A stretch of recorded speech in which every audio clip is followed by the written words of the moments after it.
Of course, with Zenless's anniversary being so close, our WuWa's biggest shield is wasting no time on trying to damage its reputation as much as possible with carefully forged narratives, full of misinformation and lying by omission. And today, we will be dissecting the video and point out the blunted misinformation that he's trying to spread, probably to get Zenless players to click on the link in his description and download Wuthering Waves. Let's start with the talk point he uses in every single one of his videos.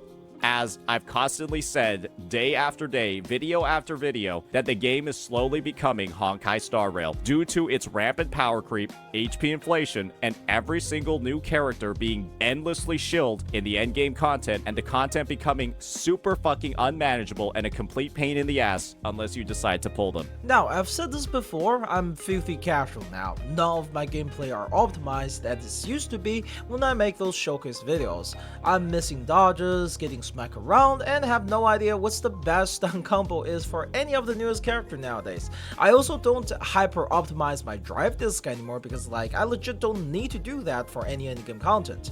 Despite skipping Hugo, I'm still able to clear the current endgame content with relative ease, even without using Miyabi. And the truth is, the endgame is decently fun and challenging if you are not using the character you choose for, and is brain deadly easy if you do. Also, remember, right now with the amount of pulls you get per patch, unless you're hyper unlucky, it's pretty easy to pull for one limited character per patch.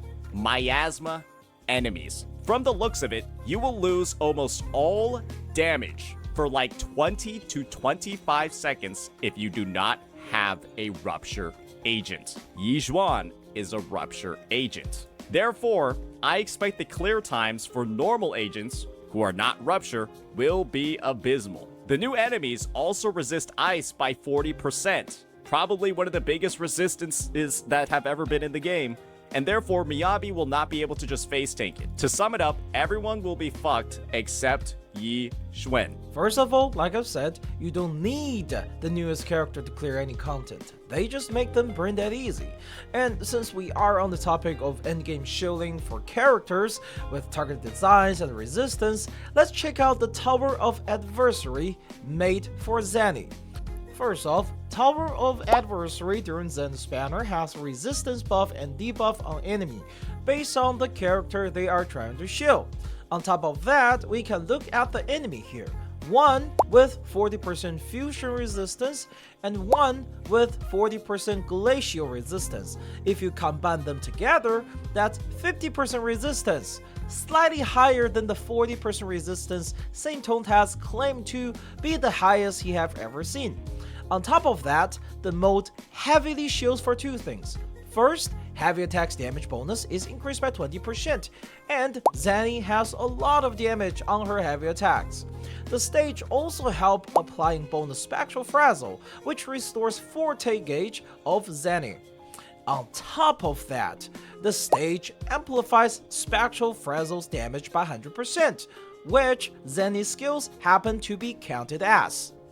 And apparently, guys, Yizhuan's signature is a 35% damage increase over the R5 free-to-play craftable, and even the R5 Battle Pass weapon. The signature in the game where you can lose the 75-25 is apparently a 35% increase over the free-to-play option. Hey guys, how good does that standard unit and that standard 5-star W engine, which doesn't include a Rupture W engine, how good does that sound? Would you rather have had 25 limited pulls instead, knowing this? If you had known about this, you'd probably have preferred 25 limited pulls instead. Seriously, Sant, can you stop speaking for this random group of people that straight up just doesn't exist? No, a standard character plus a standard double engine is in fact better than 25 pulls unless you are a spender. There are some amazing standard character and double engine that can greatly improve your account as a free-to-play. And the anniversary patch itself is also looking to have around at least 166 pulls for free-to-plays, and most of these rewards will be available while Yizhuan's banner is on, as they will be coming with the newly added content. So, unless you absolutely drain your entire account right now and also got super unlucky during the anniversary patch, getting a copy of Yixuan is practically guaranteed.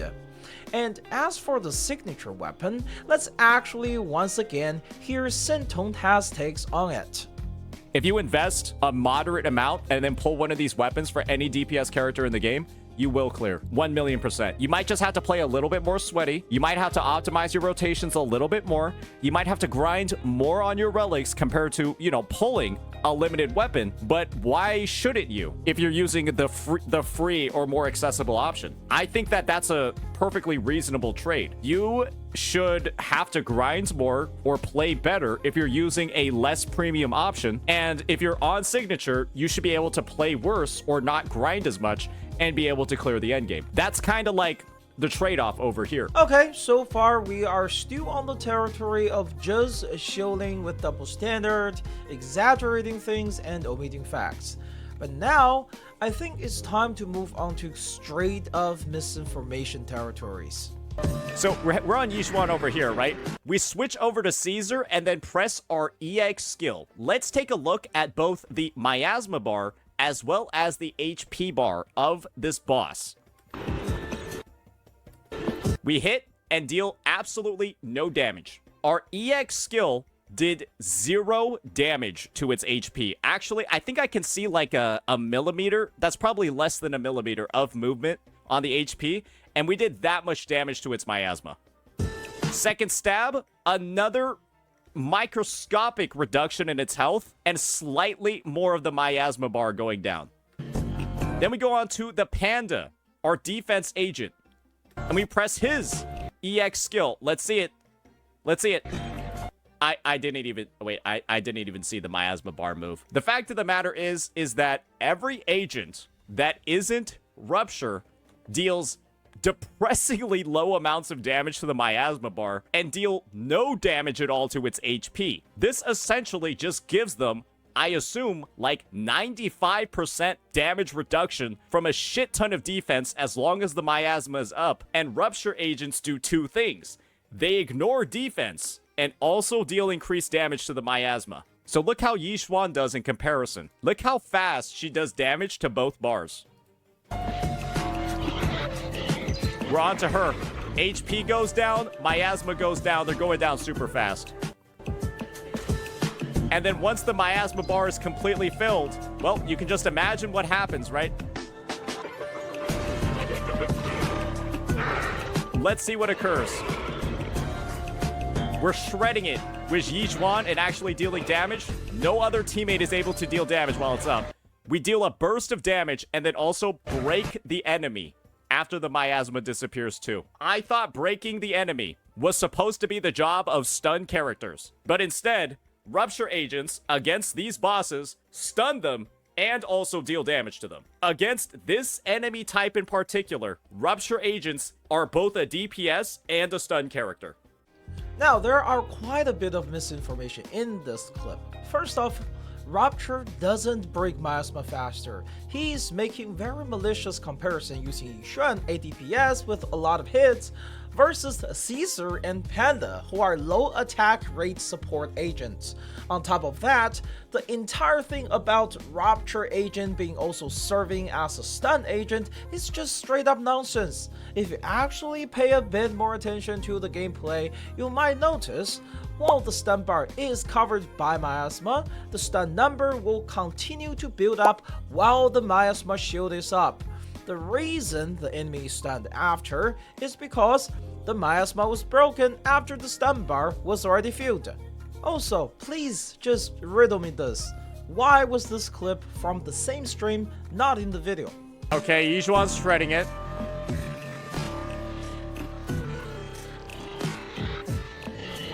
Okay, let's see the Caesar ultimate, boys. Boom!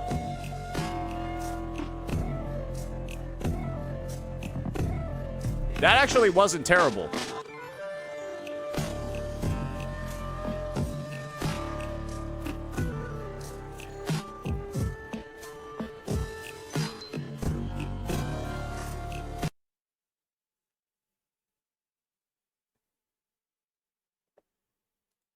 Anyway, the other misinformation that's coming out of his mouth here is even crazier. We are talking about the same level as one of his first hit piece, where he accused Hoyoverse of blocking VAs from voicing for WuWa using anti-compete agreements. Let's notice how the damage numbers are hidden. I do believe that the ZZZ early access CCs were told to hide damage numbers, especially when they were doing comparisons of damage between different W engines, so that it wouldn't become super clear the massive disparity in damage between the signature W engine and the free-to-play options. So, yeah, I do believe that in every single early access footage, the damage is invisible. Clearly, right? Because they don't want it to be too on the nose, the difference. That did no damage either. Maybe that's why the damage numbers were hidden. Wait, now I gotta see I win to loses. Hey, he wasn't allowed. I see. If you're in the Shiyu defense, you're not allowed to show damage numbers. You're only allowed to show damage numbers in Deadly Assault against non-Miasma bosses. So maybe it wasn't actually because of the W engine comparisons. It was because they didn't want to show the fact that if the boss has Miasma, your characters deal no damage to it. And I win to lose. The only footage he's showing over here is against non-Miasma bosses in Deadly Assault. He actually doesn't get into the Shiyu defense clears.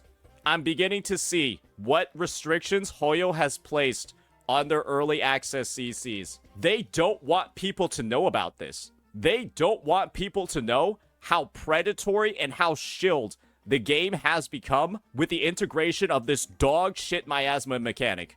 You see, after just a little bit of search, I was able to find some footage in Deadly Assault against the boss with the Miasma on.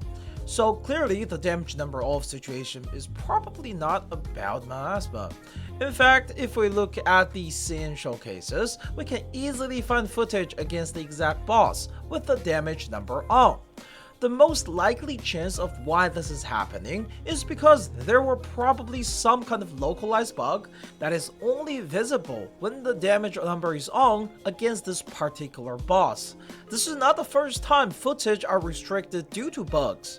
If I remember correctly, this happened with Honkai Star Rail before, and someone talked about having to take off certain footage due to bug being visible in the game.